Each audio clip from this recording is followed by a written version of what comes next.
مدد کعبہ امام مدد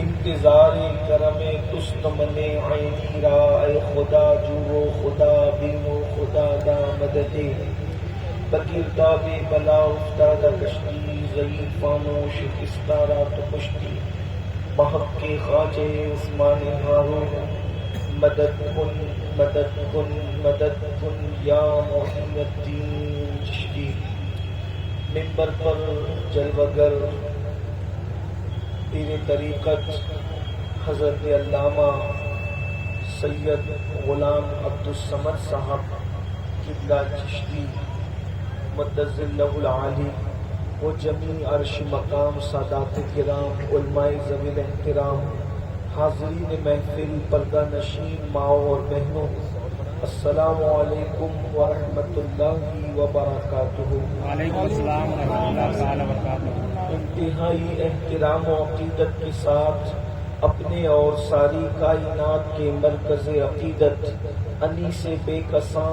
چارہ ساز درد منداں ہم غریبوں کی غم گسار ہم فقیروں کی ثروت شہر یار ارم تاجدار حرم نوبہار شفاعت شب اسرا کی دولہا نوشے بزم جنت دانائے سبل مولائے کل ختم الرسل خسرو خوباں سیاح لامکاں وجہ کل فکاں در اللہ المکنون سر اللہ المخزون عالم ما کانا وما یکون آب و گل انبیاء جانو دل اصفیاء مطلع ہر سعادت مقطع ہر سیادت خلاصہ کائنات فخر موجودات حضور مد مجتبی محمد مصطفیٰ ارواحنا فدا صلی اللہ تعالی علیہ وآلہ وصحبہ وبارک وسلم کی بارگاہ بے کس پناہ میں جس طریقے سے پڑھاؤں بلند آواز سے میرے ساتھ مل کر پڑھیں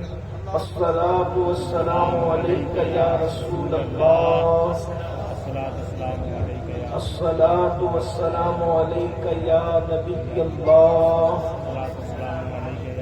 الصلاۃ والسلام علیک یا نبی اللہ وعلی آلک و اصحابک یا نور اللہ صلی اللہ تعالی علیہ وسلم۔ وہ سوئے لالا زار پھرتے ہیں تیرے دن اے بہار پھرتے ہیں جو تیرے در سے یار پھرتے ہیں در بدر یوں ہی خوار پھرتے ہیں اس گلی کا گدا ہوں میں جس میں اس گلی کا گدا ہوں میں جس میں مانگتے تاجدار پھرتے ہیں لاکھوں قدسی ہے کار خدمت پر لاکھوں گردے مزار پھرتے ہیں پھول کیا دیکھو میری آنکھوں میں دشت طیبہ کے خار پھرتے ہیں جان ہے جان کیا نظر آئے کیوں عدو گردے غار پھرتے ہیں اور یا رسول اللہ رکھیے جیسے ہیں خانہ زاد ہیں ہم رکھیے جیسے ہیں خانہ زاد ہیں ہم مول کے عیب دار پھرتے ہیں اور کوئی کیوں پوچھے تیری بات رضا تجھ سے کتنے ہزار پھرتے ہیں۔ آج کی یہ محفل عرس سراپا قدس کے حوالے سے انعقاد پذیر ہے۔ اللہ تبارک و تعالی ہم سب کی حاضری کو اس مبارک عرس میں قبول فرمائے اور ہم سب کے لیے نجات کا ذریعہ بنائے۔ آیہ کریمہ کی جو تلاوت کی گئی ہے اللہ رب العزت اس کے متعلق مجھے حق کہنے اور آپ سب کو حق سن کر اس پر عمل کرنے اور اسے عام کرنے کی توفیق عطا فرمائے۔ بڑی مشہور سورہ مبارکہ ہے سورہ تکاثر جسے کہا جاتا ہے، اس کی آخری آیہ کریمہ ہے۔ اللہ تبارک و تعالی اپنی مقدس کتاب میں ارشاد فرماتا ہے ثم لتسألن یومئذ عن النعیم، قیامت کے دن ہم تم سے نعیم کے بارے میں سوال کریں گے، ہم تم سے نعیم کے بارے میں پوچھیں گے۔ نعیم سے متعلق مختلف اقوال مفسرین نے بیان کیے ہیں۔ پہلی بات تو یہ ہے کہ جتنے اقوال بیان کیے سب صحیح ہے، لیکن آج ایک قول آپ کے سامنے پیش کرنا ہے مفسرین کا آیہ کریمہ کے تناظر کے اندر، لیکن اس سے پہلے تھوڑا تصور کریں کہ اللہ تبارک و تعالیٰ کا اعلان ہے اس کی کتاب میں، ہم تم سے سوال کریں گے، ہم تم سے پوچھیں گے، نعیم کے بارے میں ہم سب تم سے پوچھیں گے۔ کب پوچھیں گے؟ اللہ اکبر، وہ دن میدان محشر کا دن ہے، وہ دن یوم الجزا کا دن ہے، وہ دن اللہ اکبر کتنا دردناک دن ہے۔ اللہ اگر اللہ رب العزت کسی بات میں کھڑا کر کے بھی انسان سے حساب لے، اگر رحمت کی فوار میں بھی انسان سے حساب لے تو انسان اللہ کو جواب دینے کی طاقت نہیں رکھتا، لیکن جس دن اللہ اپنے بندوں سے سوال فرمائے گا، اپنے بندوں سے حساب فرمائے گا، اللہ اکبر وہ دن کتنا دردناک ہوگا۔ اللہ اکبر، احادیث مبارکہ میں آیا ہے اگر انسان خاص طور پہ مسلمان جو میدان محشر پر یقین رکھتا ہے، یوم قیامت پر یقین رکھتا ہے، روز جزا پہ یقین رکھتا ہے، صرف میدان محشر کی ہولناکیوں کو سوچ لے تو آج انسان جتنے جرائم میں مبتلا ہے، جتنے کرپشن میں مبتلا ہے، جتنے گناہوں میں مبتلا ہے، شاید انسان اتنے گناہ نہ کرے۔ اللہ اکبر، اندازہ فرمائے، تھوڑی دیر کے لیے سوچیں، تھوڑی دیر کے لیے غور کریں۔ اللہ اکبر، رب تبارک و تعالیٰ جب اپنے بندوں سے حساب لے گا اس وقت تو کوئی سایہ نہیں ہوگا، کوئی چھت نہیں ہوگی، کوئی باغ بغیچے نہیں ہوں گے، کوئی درخت نہیں ہوگا، بلکہ حدیث پاک میں آیا ہے کہ انسان کے سر اور سورج کے درمیان صرف ایک ہاتھ کا فاصلہ ہوگا۔ ذرا غور تو فرمائیں، تھوڑا تصور میں تو لائیں۔ اللہ اکبر، جرائم کرنے والے، گناہ کرنے والے، اللہ کی نافرمانی کرنے والے اور اس کے بعد بے باکی کے ساتھ جنت کا خواب دیکھنے والے، ذرا تصور میں تو لائیں۔ اللہ کے سچے رسول صادق و مصدوق صلی اللہ علیہ وآلہ وسلم فرما رہے ہیں کہ انسان کے سر اور سورج کے درمیان ایک ہاتھ کا فاصلہ ہوگا، اور آج سورج چوتھے آسمان پر ہے اور پیٹھ کی طرف سے چمک رہا ہے، اس دن سورج چہرے کی طرف سے چمکے گا، ارے پشت کی طرف سے چمکتا ہے۔ مئی اور جون کے مہینے میں، اپریل مئی جون کے مہینے میں اللہ اکبر سورج ڈوبنے کو گھنٹوں بیت جاتے ہیں، اس کے باوجود بھی لو چلتی ہے۔ یہ گرم ہوا دیکھ رہے ہیں، سورج ڈوب چکا ہے، کئی گھنٹے بیت چکے ہیں، اس کے بعد بھی اس کی حرارت کا یہ عالم ہے۔ اللہ کے بندو، جس وقت انسان کے سر اور سورج کے درمیان صرف ایک ہاتھ کا فاصلہ ہوگا اس وقت تو ہمارا کیا بنے گا؟ ابھی نمازی بے نمازی میں کوئی فرق نہیں، ابھی نیک و بد میں کوئی فرق نہیں، سب کے سروں پہ سورج ہوگا۔ اللہ اکبر، اندازہ کریں اللہ کے سچے رسول، میرے اور تمہارے نبی جن پر ہم ایمان لائے، جن کو آخری نبی مانتے ہیں، وہ فرماتے ہیں انسان پسینے میں ڈوبا ہوگا، کوئی ٹخنوں تک، کوئی گھٹنوں تک، کوئی کمر تک، کوئی کندھوں تک، اور کسی کے منہ میں پسینے کی لگاڑ ہوگی۔ اور پھر قیامت کے پسینے کی خصوصیت یہ ہے کہ وہ جو ہے دریا کی طرح نہیں ہوگا، جس کا پسینہ ہوگا اسی تک محدود رہے گا، ایک کا پسینہ دوسرے کو ٹچ نہیں کرے گا، اور انسان جہاں جہاں جائے گا اس کا پسینہ اس کے ساتھ جائے گا۔ آقا ارشاد فرماتے ہیں آنکھیں جرم کی وجہ سے بہہ رہی ہوگی، زبان پیاس کی وجہ سے سینے پہ لٹک رہی ہوگی، اس وقت انسان تمنا کریں گے کہ کاش ہمیں جہنم ہی میں ڈالنا ہے تو ڈال دیا جائے، مگر میدان محشر کی تکلیف سے نجات دے دی جائے۔ اس دن ماں بیٹے کے کام نہ آئے گی، باپ اپنے بچے سے اپنے رشتے کو توڑتا نظر آئے گا، رشتے دار ایک دوسرے سے بھاگتے نظر آئیں گے، کوئی کسی کا پرسان حال نہیں ہوگا۔ اس ماحول کے لیے قرآن کہتا ہے ثم لتسألن یومئذ عن النعیم، اس ماحول میں ہم تم سے نعیم کے بارے میں پوچھیں پوچھیں گے. مفسرین کہتے ہیں یہاں نعیم سے کیا مراد ہے؟ تو ارشاد فرماتے ہیں ایک قول یہ ہے کہ ہم قیامت کے دن اس ماحول میں جب سورج سر پر ہوگا، پیاس کی وجہ سے زبانیں سینے پہ لٹک رہی ہوگی، آنکھیں بہ رہی ہوگی، جسم کا اللہ اکبر معیشت کی گرمی سے بھڑک رہا ہوگا، اس وقت ہم تم سے تمہاری جوانی کے بارے میں پوچھیں گے. نعیم سے مراد یہاں جوانی بھی ہے. ہم تم سے تمہاری جوانی کے بارے میں پوچھیں گے، بتاؤ تم نے اپنی جوانی کو کہاں گزارا، اپنی جوانی کو کیسے گزارا، اپنی جوانی کو کس انداز سے گزارا. اب مجھے بتائیں، تھوڑا آپ بھی اپنے آپ میں ڈوب کر سوچو. اللہ اکبر. اور ہم بھی اپنے آپ میں ڈوب کے سوچے. بتائیے ہم اپنی جوانی میں کیا کیا کچھ کر چکے ہیں یا کیا کیا کر رہے ہیں. اللہ اکبر. ایک سچا شریف مرید اپنے پیر کے سامنے اس کے سوال کا جواب دینے کی ہمت نہیں رکھتا.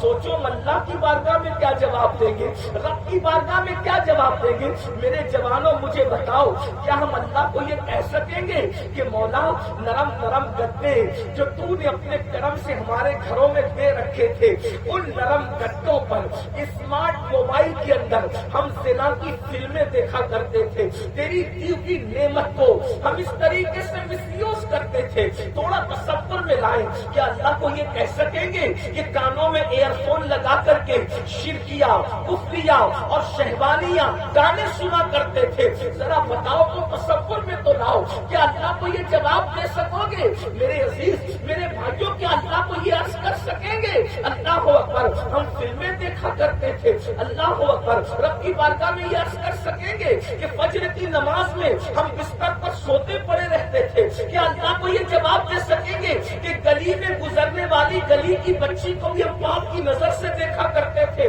قرآن کہہ رہا ہے ثم لتسألن یومئذ عن النعیم. ہم تم سے تمہاری جوانی کے بارے میں پوچھیں گے. اور یاد رکھنا، وہاں چہرے دیکھ کر کے رعایت نہیں ہوگی، وہاں نسب دیکھ کر رعایت نہیں ہوگی، وہاں ڈگریاں دیکھ کر رعایت نہیں ہوگی. وہاں حال یہ ہوگا، اللہ اکبر، صرف انصاف ہوگا. اور انصاف یہاں تک کہ میرے آقا فرماتے ہیں اگر کسی سینگ والی بکری نے بغیر سینگ والی بکری کو مارا ہوگا تو اللہ وہ بغیر سینگ والی بکری سے جو ظلم کیا بغیر سینگ والی بکری پر سینگ والی بکری نے، اللہ اس کو بھی بدلہ دلائے گا. سوچو تو صحیح، سینگ والی بکری نے بغیر سینگ والی بکری کو مارا تو اللہ اس کا بھی بدلہ اس دن دلائے گا. یہاں تک حدیث پاک میں آیا کسی نے کسی چڑیا سے کھیلا اور وہ چڑیا مر گئی تو اللہ رب العزت اس چڑیا کو بھی طاقت اور قوت گویائی دے گا. حدیث پاک میں آیا فقیہ ابو اللہ سمرقندی لکھتے ہیں وہ چڑیا فریاد کرے گی میرا ذبیحہ جائز تھا، اگر بھوک لگی تھی تو ذبح کر کے کھا لیتے، لیکن مجھے کھایا نہیں، میری زندگی سے کھیلا، مجھے مار ڈالا، مجھے آج انصاف چاہیے. انصاف اس ننھی سی چھٹاک بھر کی چڑیا کی آواز میں اتنی کڑک ہوگی ایسا لگے گا کہ محشر میں بجلی کی کڑک ہے. لوگ کہیں گے یہ کیا ہے تو ندا دی جائے گی یہ چڑیا کی فریاد ہے، کسی نے چڑیا پہ ظلم کیا.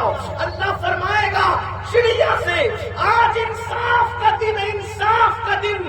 جس نے چڑیا کے ساتھ کھیلا ہوگا اس کے پہاڑوں جیسے اعمال برباد کر کے اس کو منہ کے بل جہنم میں اس لیے ڈھکیلا جائے گا کہ ایک انسان نے چڑیا کی زندگی سے کھیلا. یہاں آگے بڑھ کے پوچھتا ہوں، اگر کسی چڑیا کی زندگی سے کوئی کھیل لے اور وہ چڑیا کی زندگی ویران ہو جائے تو اللہ اس کے پہاڑوں جیسی نیکیاں برباد کر کے جہنم میں ڈالے گا. وہ لڑکے کہاں ہیں جو کماری لڑکیوں کو محبت کا جھانسا دے کر ان کے ساتھ زنا کر کے ان کی زندگیوں کو برباد کر کے چھوڑ کے بھاگ جاتے ہیں؟ جب چڑیا کی زندگی سے کھیلنے والے اللہ کی بارگاہ میں منہ کے بل گھسیٹتے ہوئے جہنم میں داخل کیے جائیں گے تو جو لڑکیوں کی زندگی سے کھیلتے ہیں، جو عورتوں کی زندگی سے کھیلتے ہیں صرف اپنی 2 منٹ کی نفسانیت کے لیے، اپنے نفس کی خواہش کے لیے، بلکہ وہ لوگ بھی ہاں جو 2 3 بچے پیدا ہونے کے بعد سالن میں نمک زیادہ ہونے پر بیوی کو طلاق دے دیتے ہیں، گھر پہ بیٹے سے لیٹ آنے پر بیوی کو طلاق دے دیتے ہیں اور اس کی زندگی کو برباد کر دیتے ہیں. میں پوچھنا چاہتا ہوں، بتاؤ بتاؤ اس کا کیا جواب ہوگا؟ صرف حج کر کے، روزہ رکھ کے، نماز پڑھ کے، زکات دے کے، تسبیح و تحلیل کر کے کوئی جنتی نہیں ہو سکتا۔ یہ چند عبادات کا معاملہ ہے، لیکن معاملات بڑے سخت ہیں۔ اس لیے اللہ کے بندو، قیامت کے دن اللہ تم سے تمہاری جوانی کے بارے میں پوچھے گا، ہم جوانی میں کیا کچھ نہیں کر رہے ہیں۔ اقبال نے کہا تھا، اپنے من میں ڈوب کر باجا سراغ زندگی، اپنے من میں ڈوب کر باجا سراغ زندگی، تو اگر میرا نہیں بنتا نہ بن، تو بن، اپنے آپ میں ڈوب کے سوچو۔ ارے مخلوق کے درمیان عزت دار بن کے کیا ملنا ہے؟ مخلوق کے درمیان تو نچنیوں کو بھی عزت مل جاتی ہے، مخلوق کے درمیان تو بازاری عزت سیاسی لیڈروں کو بھی مل جاتی ہے۔ مخلوق کے درمیان عزت پانے کے لیے اتنے بنتے ہو، اتنے سمجھتے ہو، ایسی بنا بنا کے آواز نکال کر باتیں نکالتے ہو۔ مخلوق اگر دیکھ رہی ہے تو الفاظ جچے تلے ہیں، مخلوق اگر دیکھ رہی ہے تو بڑا لقمہ منہ میں نہیں ڈالتے، مخلوق اگر دیکھ رہی ہے تو چبایا ہوا گٹکا زمین پہ نہیں تھوکتے، مخلوق اگر دیکھ رہی ہے تو اٹھنے کا انداز بدلتا ہے، بیٹھنے کا انداز بدلتا ہے، اور اللہ دیکھ رہا ہے اس کے بعد اپنی راتیں کیسے گزر رہی ہے، اللہ دیکھ رہا ہے اپنے دن کیسے گزر رہے ہیں۔ مخلوق دیکھے تو بڑا لقمہ نہیں کھاتے، اور خالق دیکھ رہا ہے تو سود کا لقمہ منہ میں کیسے ڈھکیلتے ہو؟ وہ سود جو سور کی طرح حرام ہے، سور کھانے والا اور سود کھانے والا دونوں برابر نہیں ہے، حالانکہ حرام دونوں ہے۔ سور کھانے والا کم درجے کا مجرم ہے، سود کھانے والا بڑے درجے کا مجرم ہے، اس لیے کہ حرام تو دونوں ہے، مگر سور کھانے والے کے لیے اللہ نے جنگ کا اعلان نہیں کیا، مگر سود کھانے والے کے لیے اللہ نے قرآن میں جنگ کا اعلان کیا ہے۔ جو سود کھائے گا اس کے لیے جنگ کا اعلان ہے۔ سور کے نام سے نفرت کرتے ہو اور مسلمان ہو کے جس زبان سے کلمہ پڑھتے ہو اسی زبان کے اوپر سود کا لقمہ کیسے رکھتے ہو؟ اللہ اکبر۔ اللہ پوچھے گا جوانی کے بارے میں، کیا جواب دیں گے؟ آج ہماری جوانیاں کیا ہے؟ ہم نے اپنی جوانی کو کیا کر رکھا ہے؟ یاد رکھنا، اسلام میں جوانی کی بڑی اہمیت ہے، اسلام میں جوانی کی بڑی اہمیت ہے۔ کیسے؟ آپ علیہ السلام ارشاد فرماتے ہیں، اللہ کے سچے رسول صادق و مصدوق ارشاد فرماتے ہیں، اے لوگوں جوانوں کی عزت کرو۔ بوڑھے لوگ ناراض نہیں ہونا، بوڑھوں کی بھی بڑی عزت ہے۔ ایک روایت پڑھ دوں پھر آگے چلو، ورنہ لوگ یہ سوچیں گے کہ یہ جوان ہے تو سب جوانوں کی بات کر رہے ہیں۔ عنوان میرا، میں اس لیے کہ بوڑھوں کی کشتی تو پار لگی ہوئی ہے، قیامت کے دن سب سے پہلے بوڑھوں کا حساب ہوگا۔ اللہ فرمائے گا محبوب، یہ روایت ہے، محبوب کسی بوڑھے کو پہلے پیش کرو حساب کے۔ تو اللہ کے رسول صلی اللہ علیہ وسلم سب سے پہلے بوڑھے کی حیثیت سے، یہ روایت اس لیے میں پیش کر رہا ہوں، اس امت کا سب سے عظیم بوڑھا، حالانکہ ہم ان کو بوڑھا نہیں کہتے لیکن روایت میں آیا تو بیان کرنا پڑا، اس امت کا سب سے عظیم بوڑھا بلکہ بزرگ، افضل البشر بعد الانبیاء بالتحقیق، سیدنا صدیق اکبر کو پیش کریں۔ اے اللہ، یہ میری امت کا بوڑھا ہے۔ تو اللہ صدیق کو دیکھ کے فرمائے گا محبوب، ان کی سفید ریش کو دیکھ کر ان سے حساب لینے کو مجھے حیا آتی ہے۔ ابو بکر کے بڑھاپے کے صدقے میں نے تیری امت کے سارے بوڑھوں کو بخش دیا۔ یہ صدیق اکبر ہے، یہ صدیق اکبر ہے جو بڑھاپے کو پہنچ جائیں تو بوڑھوں کی کشتی کو پار لگا دیں۔ یہ سیدنا صدیق اکبر رضی اللہ تعالیٰ کی ذات ہے۔ اور لوگ کیا پہلے کی بات کرتے ہیں؟ ارے محشر میں بھی پہلا پیش کرنے کی بات آئی تو رسول اللہ نے صدیق کو پیش کیا۔ ہر جگہ تو صدیق ہی کو پہلے رکھا۔ گنبد خزرہ بعد میں بنا، لیکن مجازن یہ بتاؤں، گنبد خزرہ میں بھی جس کو پہلے بلایا وہ صدیق تھا، جس کو پہلے قدموں میں سنایا وہ صدیق تھا. اپنے بعد سب سے پہلے مسلح پر جس کو پہلے کھڑا کیا وہ صدیق تھا.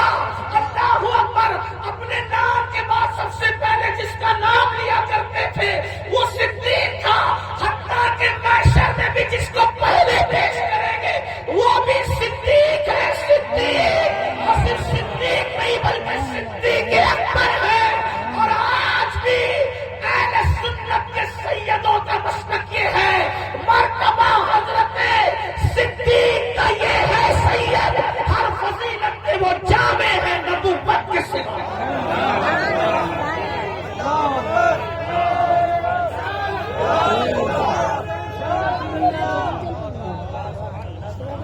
یہ تو عنوان ہو گیا تھا کہ بوڑھے آزاد برا نہ مانے. اور بھی بوڑھوں کی فضیلت ہے.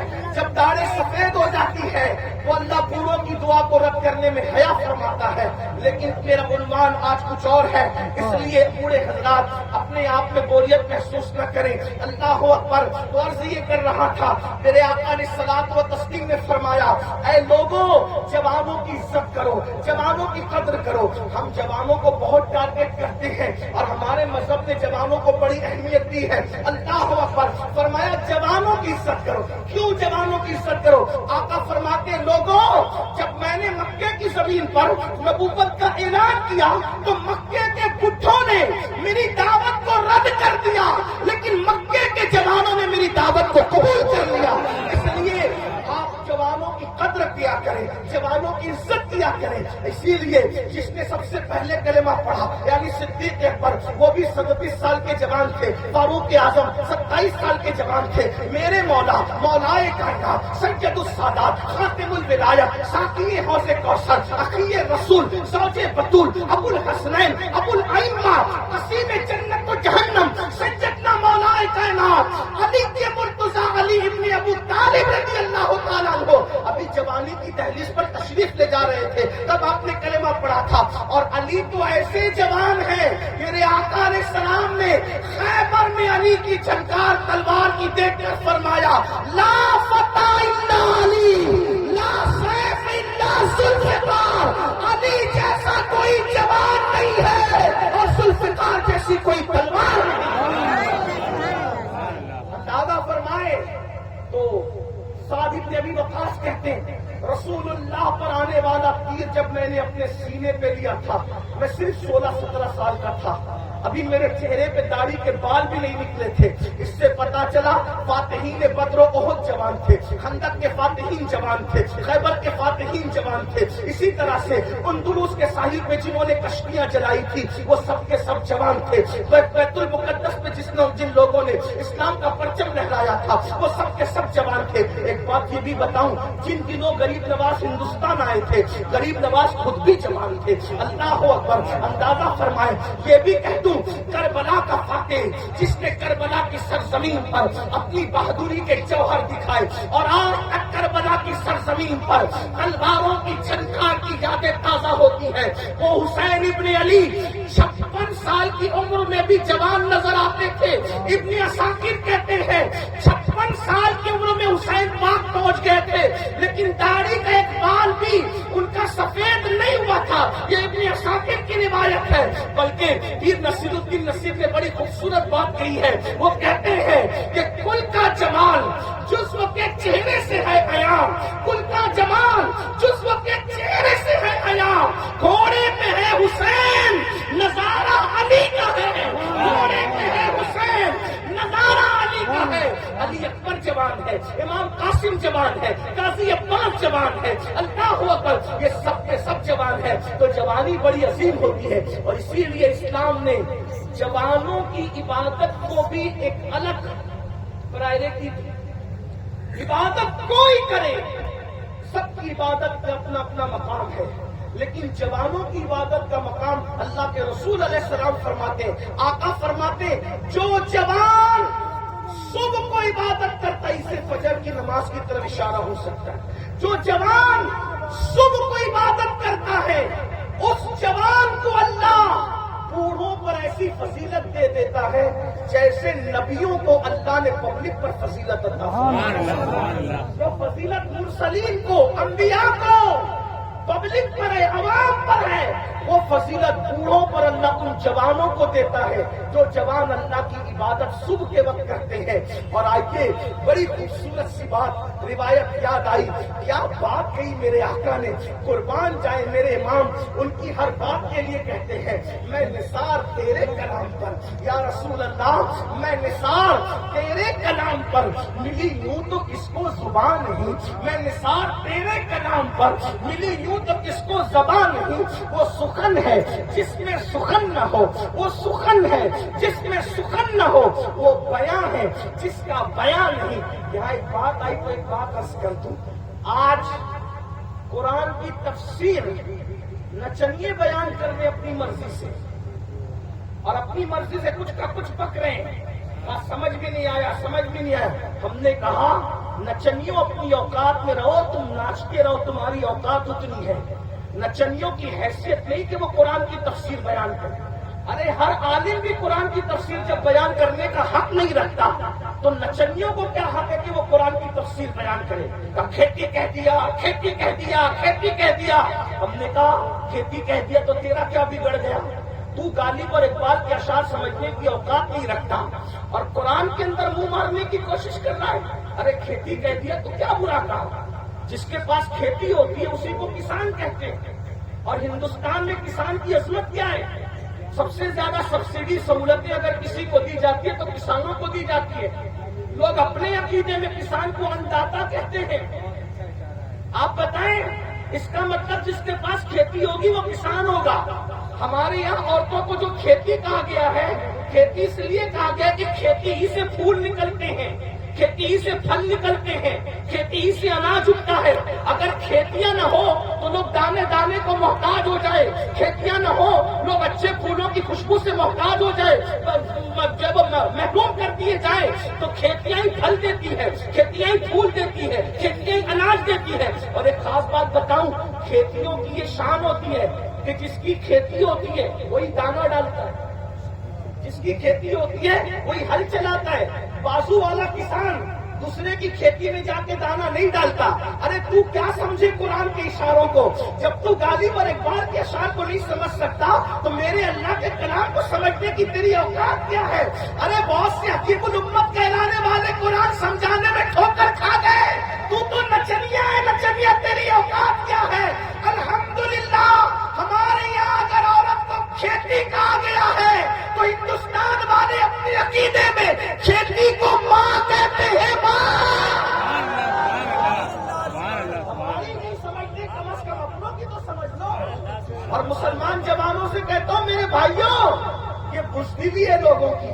جب لوگ بزدلی پہ اتر آتے ہیں، اسلام کے خلاف تقریریں کی کامیاب نہ ہو سکے، تحریریں لکھی کامیاب نہ ہو سکے، اور اب اسلام کے خلاف فلمیں بنا کے سوچتے ارے جب تمہارے رائٹر، تمہارے مصنفین، تمہارے مقررین کچھ نہ بگاڑ سکے اسلام کا تو یہ نچنیے کیا بگاڑ سکیں گے؟ بہرحال اتنا ضرور کہتے ہیں اپنی بزدلی اپنی اوقات میں رہو۔ اسلام وہ ہے، ارے میرے نبی کا فرمان لوگ سمجھنے کی حیثیت نہیں رکھتے۔ جب نبی نے عربوں کے سامنے اپنا کلام پیش کیا تو میرے امام کہتے ہیں کیفیت کیا ہوگی؟ فصحا عرب کے بڑے بڑے تیرے آگے یوں ہے دبے نچے، کوئی جانے منہ میں زبان نہیں بلکہ جسم میں جا نہیں۔ جب نبی کا کلام سن کے عرب والوں کی حیثیت یہ ہے تو نبی کے کلام سے بڑھ کر خدا کا کلام ہے۔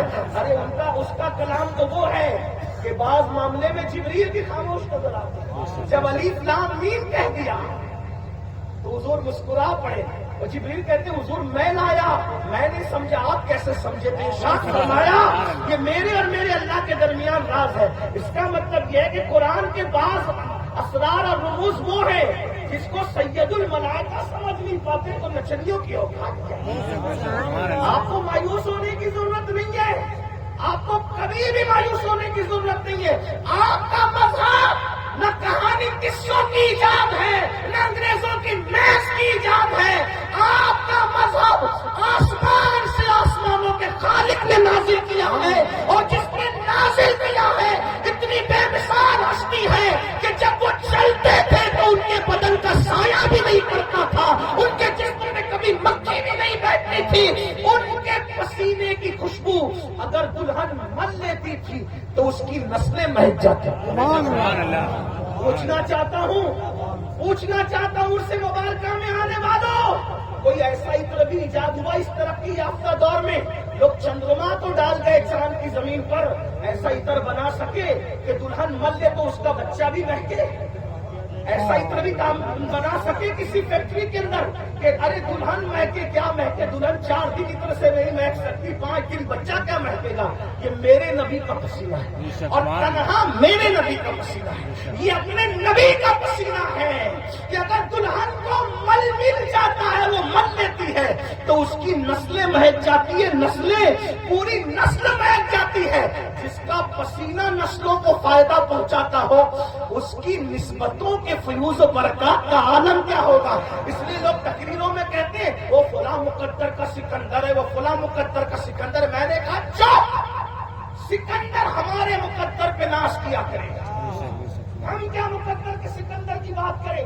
سکندر ہمارے مقدر پہ ناز کرے گا۔ کیوں؟ میں نے کہا اس لیے کہ سکندر نے آدھی دنیا پائی اور ہم نے آمینہ کا لال پایا، پوجا آدھی دنیا، کہا رحمت للعالمین، اور وہ آدھی دنیا کو پا کر بھی وصیت کر گیا کہ میرے ہاتھ جنازے کے باہر کر دینا تاکہ دنیا دیکھے۔ آدھی سے زیادہ دنیا فتح کر کے بھی سکندر خالی ہاتھ آیا تھا، خالی ہاتھ جا رہا ہے۔ میں نے کہا وہ سکندر تھا جو خالی ہاتھ گیا، ہم خالی ہاتھ نہیں جائیں گے، جنازے میں دامن مصطفیٰ لے کر کے جائیں گے۔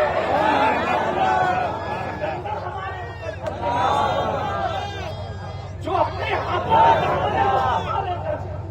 اپنے ہاتھوں میں دامن مصطفیٰ لے کے جائے اسے رسول اللہ کا امتی کہتے ہیں۔ اتنے خوش نصیب ہو، خالی ہاتھ کوئی اور جائے گا، ہم نے نہیں جانا خالی ہاتھ انشاءاللہ۔ لیکن ایک بات کہوں، بات آگے بڑھانے سے پہلے، جس کے ہاتھ میں دامن مصطفیٰ ہوگا اس کے ہاتھ میں شراب کی بوتل کیوں ہوگی؟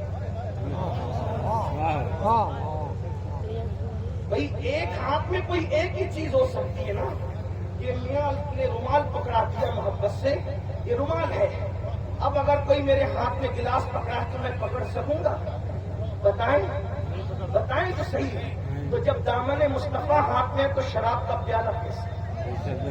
دامن مصطفیٰ ہاتھ میں تو جوا کے آلات کیسے؟ میرے جوانوں، روایتوں میں آیا ہے کہ جو امام غزالی فرماتے جو جوا کھیلے گا قیامت کے دن اس کا ہاتھ سور کے خون میں رنگا ہوا۔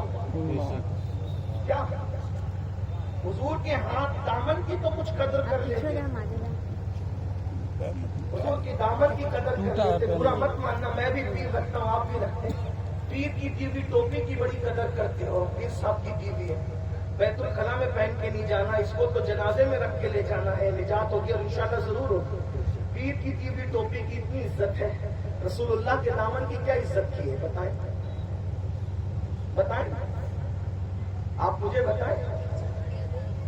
اور یاد رکھنا جو رسول اللہ کی عزت نہیں کرے گا اس کو پیر کی نسبت کام نہیں آئے گا، اس کو اس کے نسب کی نسبت بھی کام نہیں آئے گا۔ حضور محدث اعظم کچوشی رحمۃ اللہ علیہ فرماتے فصل ایمان پہ فصل نسب بھی موقوف، ابو لہب کو بھی لگا ہاتھ نہ تب تک کس سوا، جو حضور کی عزت نہ کرے اس کا نسب بھی کام نہیں آئے گا۔